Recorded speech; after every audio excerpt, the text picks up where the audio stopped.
Welcome to Tech in the Right Direction, the podcast.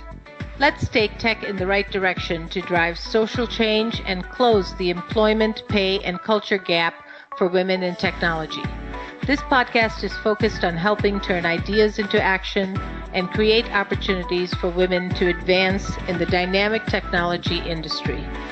I hope this podcast will inspire and motivate you to encourage more women and girls to seek or grow a career as a woman in technology. Stories about the journey of amazing women in the tech field starts right now. Welcome to Tech in the Right Direction, the podcast. This week I will be speaking with Binna Kim. Binna is an expert communications consultant with over a decade of experience working with financial service brands, including RBS, American Express, BBVA, Compass, and Lord Abbett. She has also helped major tech companies target the financial services vertical, working with firms such as Oracle, Intel, and AT&T. As a multi-channel integrator, communicator, Binna thinks holistically about how brands can leverage earned, owned, shared, and paid media to achieve results. From international advertising campaigns to targeted media relations, Binna is channel agnostic and focused on the end objective. Binna was named a top woman in PR by PR Week in 2020.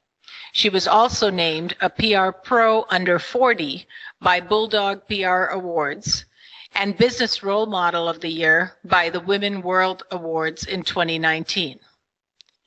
In 2018, Binna received a Stevie Award for Female Executive of the Year. In 2017, she won Business Intelligence, Public Relations, and a Marketing Excellence Award. Binna, as a woman in tech, can you share with us your career journey and how you got to where you are today? Absolutely. And I'll try not to bore you with the entire life story, but whether by design or by accident, I think I've been really fortunate to have found great people who've guided me to where my career is today. And funnily enough, I actually wanted to be a journalist. So when I was starting out my career, I was doing a lot in newspapers and in broadcast, and somehow I ended up doing marketing at a financial services firm called Merrill Lynch, if you know Merrill. And what I realized pretty quickly was that I enjoyed financial services, but I didn't enjoy working for a giant company. So I ended up joining a really small company at the time. It was a small agency also focused on finance. And that's where I met my current business partner today, who I ended up joining up with to start Vested. So I'll say, it definitely wasn't intentional, my ending up in the world of finance and fintech, but I am really grateful to have done it because I think what a great time to be in the space that we're in today. That's awesome. So what enticed you with financial services? Is there like one spark that you had that comes to mind? Yeah, I will say I've always been a nerd. I think, a lot of my friends, thought I was definitely for sure going to end up being some sort of like newspaper columnist or of some sort, but I'm totally a nerd. I'll geek out about anything, sci-fi, books, you name it. And the thing about financial services is it's really complex and it's constantly changing. And, I've obviously been there for post.com bubble burst and the 2008 recession. And then of course, the current environment as well. And finance is one of those industries that's always going to be there. It's been around throughout the history of entire civilizations. It's critical to how countries and economies function. It's really important. And so what I've loved about being in financial services and fintech is seeing how it's evolving to meet customers where they are and what people need in their lives right now, whether it's to save, spend, invest, for companies to function, to get capital, for small business. I think it's always there. And I also think it's really misunderstood. And I love the fact that part of my job is helping companies make their stories better known and to help make what they do more helpful for the consumers they're trying to serve. That's great. I still think there is definitely a connection between technology and finance, and so thus comes fintech. But there is that personality of liking to geek out and being a nerd. I feel like I'm the same way. But I think finance, we see a lot of CFOs go into technology and become, CTOs. So I think there is definitely that connection. Absolutely. So as you know, this podcast is focused on bridging the employment, pay, and culture gap for women in technology. What are you seeing in the fintech industry currently? I'm happy to say that I think, some strides have been made, but I think women are still underrepresented in fintech.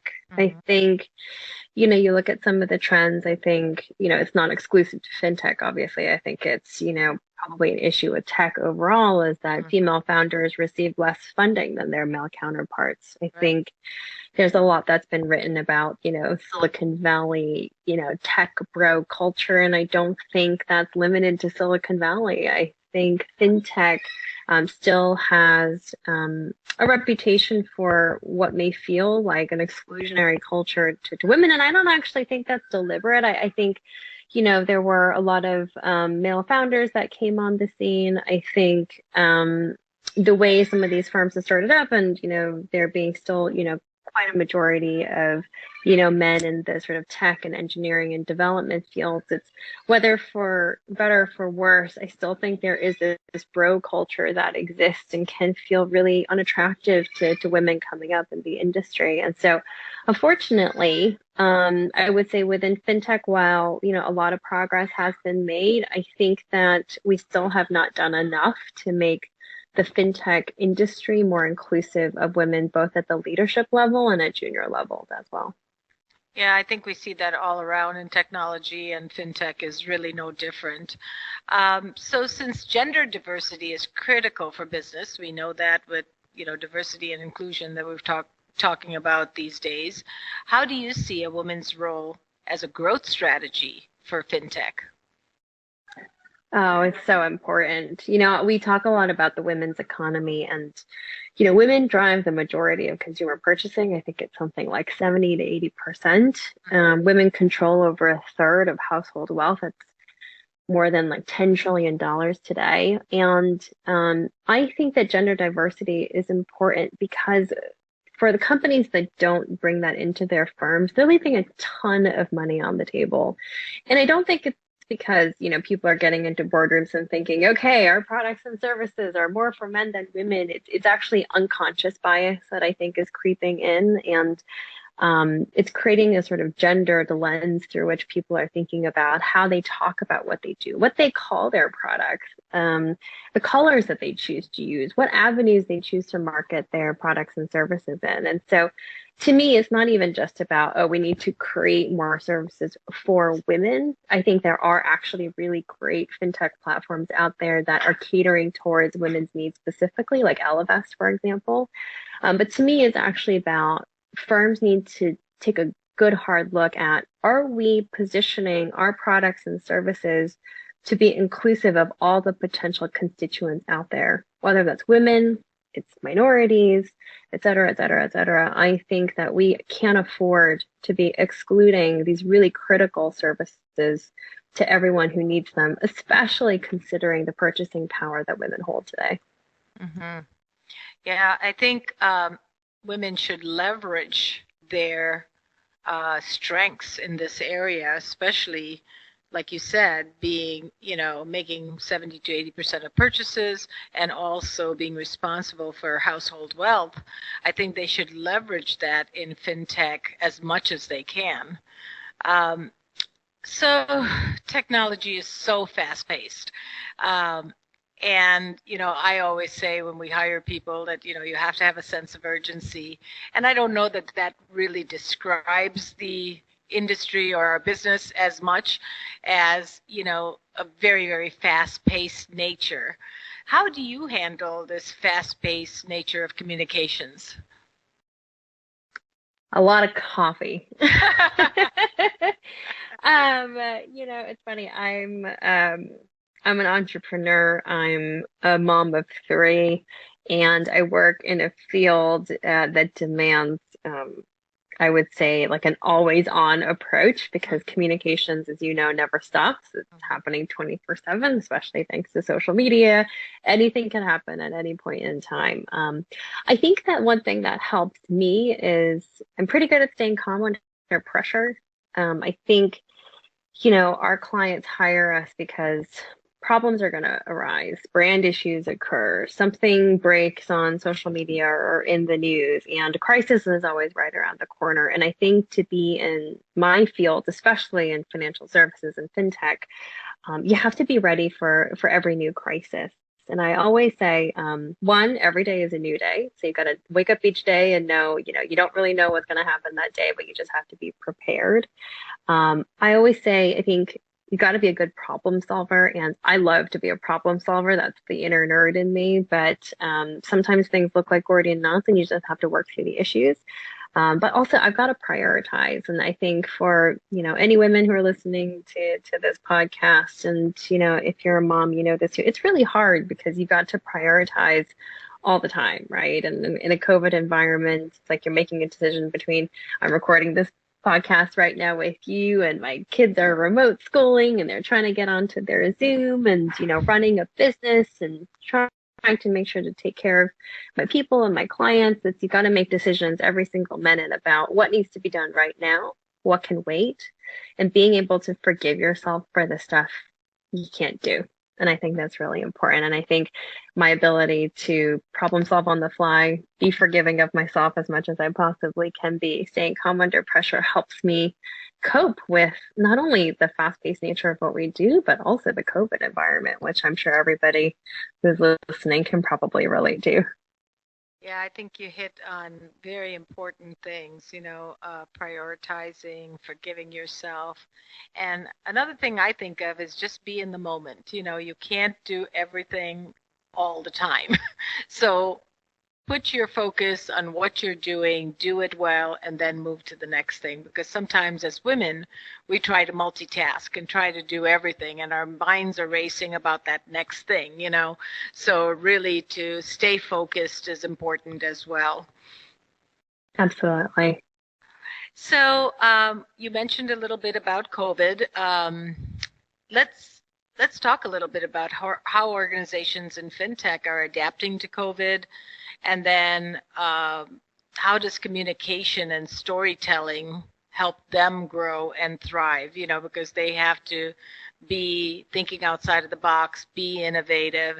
So what are some of the things that they can do to continue to grow and thrive, and how are they adapting? Yeah, it's a great question. I think what this pandemic has forced us to do, I mean, it's forced us to do a lot of things, but I think it's forced us to confront our own humanity. I think whether it's the fact that, depending on where you are, you might still be in quarantine and you're also watching the news and seeing what's happening, rising cases, vaccine rollouts. It's a really forceful reminder that we are all mortal human beings, that, we get onto these Zoom calls and you're suddenly not doing a meeting in a conference room, but you're looking into the person's life and their house and their environment, and we're all coping with the situation. And I think for fintech companies and probably for companies overall, it's a really good reminder that your customers are not just paying you money. Your customers are human beings with needs. And I think every brand, when the pandemic hit, I don't think anyone had like the perfect playbook for, okay, what do we say? What do we do? For some companies, perhaps it was, okay, we're going to pivot to making face masks, for example, or helping frontline workers. But in fintech, I think a lot of people have had to think about, okay, what do we do? And how can we help our consumers based on their problems? And in financial services, I mean, this economy is really challenging. There is still a really high rate of unemployment. A second round of, stimulus checks are going out and people are really suffering. And I think people have never needed a way to deal with their money issues more than ever before. And I think fintech companies, what they have been doing and what they should be doing if they aren't already is figuring out how can what we do help people cope in the environment that they are in. And for some companies, it's been loan forgiveness, for example, especially in like lending fintech. I think for some of the more personal finance apps, it's trying to coach people on like, okay, here's how you can make every dollar work harder for you right now, or here's what, things that you can do to go negotiate that rent because you can get rent forgiveness. And I think every fintech company does have a duty of care to their customers. And I don't think that's ever been as apparent as it is right now. And I actually think it's a really important reminder for us in financial services and fintech that what we do is important and money is so meaningful to people that we have that responsibility to treat our customers like real human beings with real human needs. And I think from a communication standpoint and a marketing standpoint, we have to show that empathy and show people we're there for them and to be listeners, not just peddling product, but to really even refashion what we're doing so that we can add more value into our consumers' lives. Yeah, so important to have that empathy, put yourself in their shoes, understand what they're going through, and then pivot your business to try to help them and show them new ways, to survive and thrive. So that's really, really great advice. Stay tuned for the rest of today's interview after a brief word from our sponsor. Are you an expert in your field? Are you a woman who values thought leadership? We'd love to have you join us as a guest on an upcoming episode of Tech in the Right Direction. Visit us at directionstraining.com/podcast to apply today. While there, be sure to check out Directions Training's newest initiative, the WIT Cloud Power Scholarship for Azure Fundamentals Certification. This year, we have offered 100 scholarships to women for the Microsoft Azure Fundamentals Training course, valued at $950 per student, as an opportunity to start their pathway to becoming a Microsoft certified professional. Help us continue to drive social change and the advancement of women in the technology industry. So, let me ask you, what's your proudest professional moment? Can you describe it for us? Paint us the picture. Tell us the story. Well, it's hard to pinpoint one moment, I'd say. I started Vested. So Vested is an agency I co-founded with two of my co-founders over 5 years ago. And we started it not on a whim, but based on a conviction about what we thought marketing communications could be for financial services. And when we did that, I was 3 months pregnant. I just found out I was pregnant with my second child. And there was a lot swirling around. And for me as a woman, I was thinking about, being a working mom and a working, executive, you have to make sacrifices, right? I always say it's like the decision between, do I stay for this meeting or do I make it home for dinner? Mm-hmm. And it's these almost impossible choices you're making, and you never want to fail your team or your employees, and you certainly don't want to disappoint your family. And it's these impossible choices you have to make every day. And at the time, I was thinking, if I'm going to make this kind of sacrifice, I'm about to have my second child. Who am I doing it for?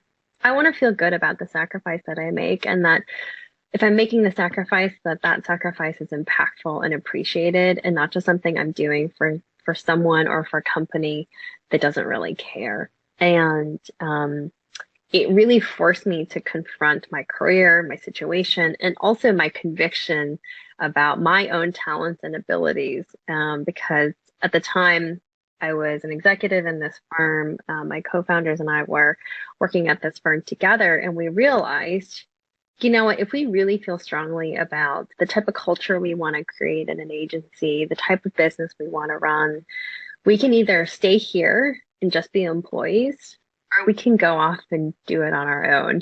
And so, to be honest, I always call it like it was a Jerry Maguire moment. I was 3 months pregnant and I just up and quit. I just up and resigned, and I had no business plan. There wasn't a real sort of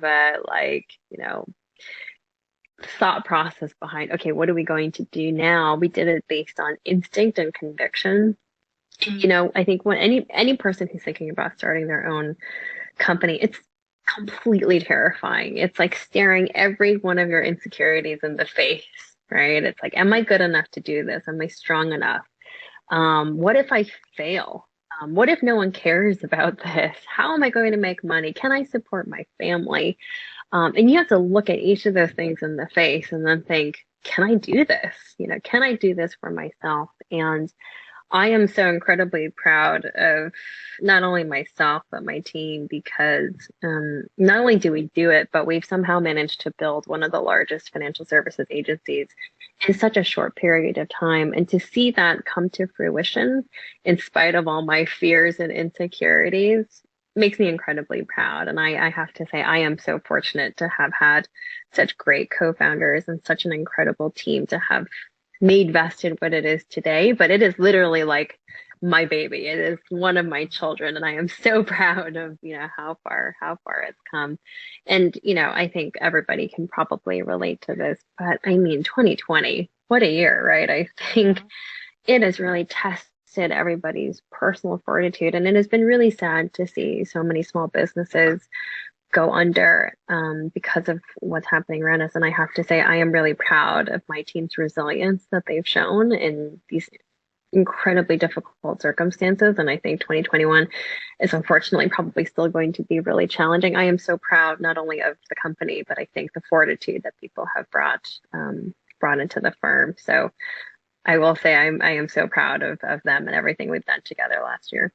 That is awesome. That you should be proud. That's a lot of hard work, a lot of passion, a lot of due diligence, a lot of planning.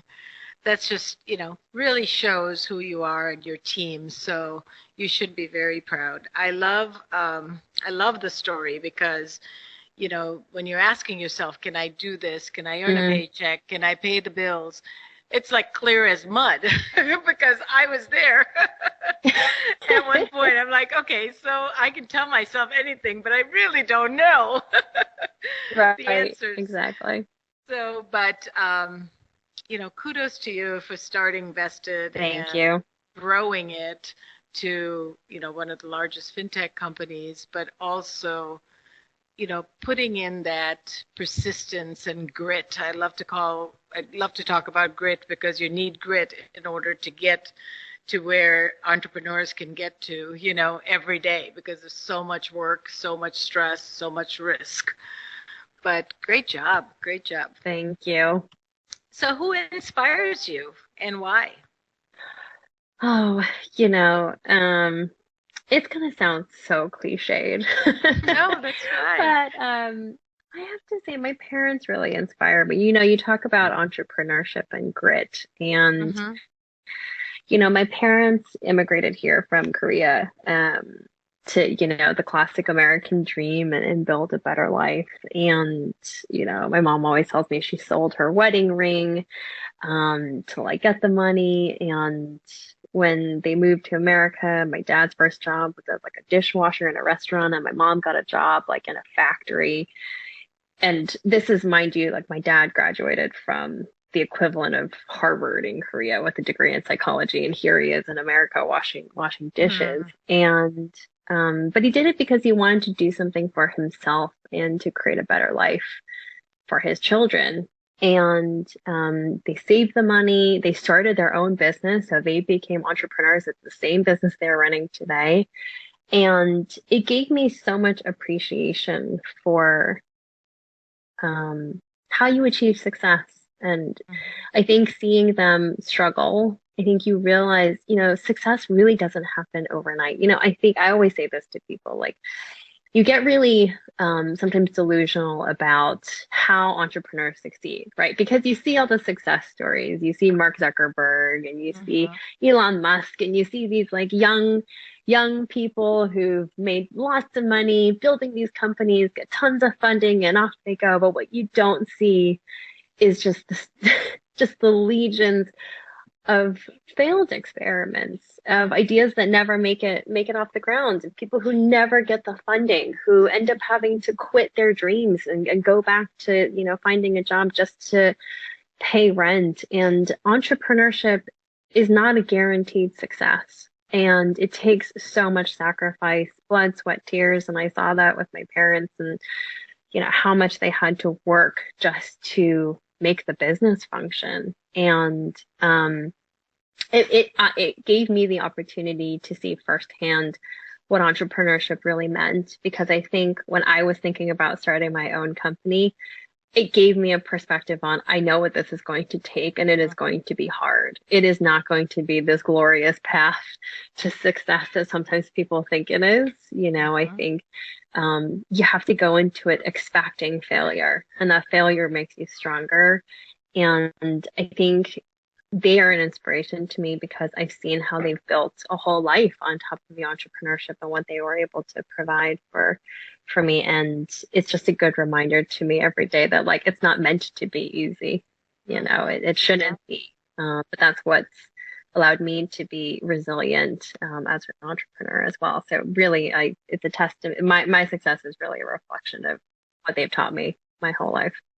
That's awesome. What great role models, and the inspiration that they gave you so that you can succeed is huge, because it does take that confidence that is instilled in you while you were a child, right? That you can do anything you want. You're going to succeed.